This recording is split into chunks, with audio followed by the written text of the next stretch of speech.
Korang pernah tak ada ayah yang keras kepala, jenis buat tak endah bila badan dia mula bagi isyarat? Kalau pernah dengar cerita ayah aku ni. Ayah aku umur 53 tahun, bekas askar yang pencian awal. Dulu dia kuat, disiplin, tak pernah kenal erti kalah. Tapi lepas pencian dia ambil keputusan untuk jaga dusun durian, peninggalan arwah Tok Wan aku.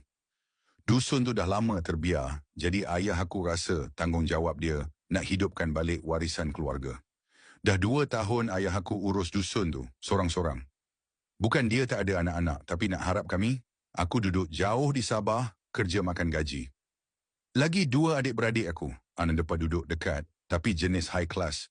Mana maunya nak masuk dusun, apatah lagi pegang cangkul. Ayah aku tak pernah merungut. Biar ayah buat sendiri, tak susah mana, katanya. Dia memang kuat. Hari-hari dia keluar awal pagi, tebas rumput, angkut baja, jaga pokok durian. Tapi sejak kebelakangan ni, aku perasan suara dia di telefon dah tak seceria dulu. Dia kata badan dia letih, kaki dia mula bengkak. Malam-malam dia tak boleh tidur sebab kerap ketandas. Tapi bila aku suruh dia pergi hospital, jawapan dia sama saja. Tak payahlah, benda kecil je ni.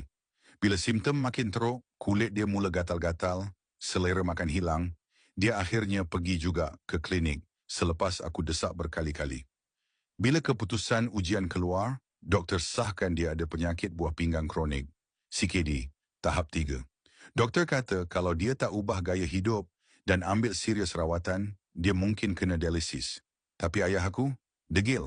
Dia tak suka hospital, dia cuba berubat kampung, minum air akar kayu, urut dengan minyak herba. Tapi tak ada satu pun yang berhasil. Keadaan dia makin teruk, tapi dia masih tak nak dengar. Aku ni bekas askar, kau ingat aku tak kuat ke? Katanya setiap kali aku cuba pujuk dia. Aku tak putus asa, aku mula cari ikhtiar lain. Dalam pencarian tu aku jumpa tentang bawang Dayak Kalimantan, bahan semula jadi yang dikatakan bagus untuk menyokong kesihatan buah pinggang.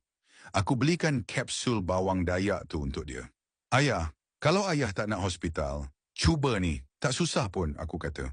Ayah aku mula amalkan kapsul tu sambil aku pujuk dia kurangkan makanan masin dan lebihkan minum air kosong. 2 bulan kemudian, aku nampak perubahan kecil. Kaki dia tak lagi bengkak dan dia mula rasa lebih bertenaga. Tapi yang paling penting, dia mula dengar nasihat. Ayah minta maaf kalau ayah keras sangat dulu. Ayah ni nak kuat tapi lupa yang badan dah tak sama macam dulu, katanya satu hari. Kata-kata tu buat aku sebak. Aku tahu dia sayang dusun tu. Tapi aku juga tahu, kesihatan dia lebih penting dari apa-apa. Jangan abaikan tanda-tanda seperti letih melampau, kaki bengkak, atau kerap buang air kecil. CKD adalah penyakit senyap yang boleh membawa kepada dialisis kalau tak dijaga. Jaga kesihatan kita, untuk diri kita, dan untuk orang yang kita sayang. Kalau badan dah mula bagi isyarat, bertindaklah sebelum terlambat.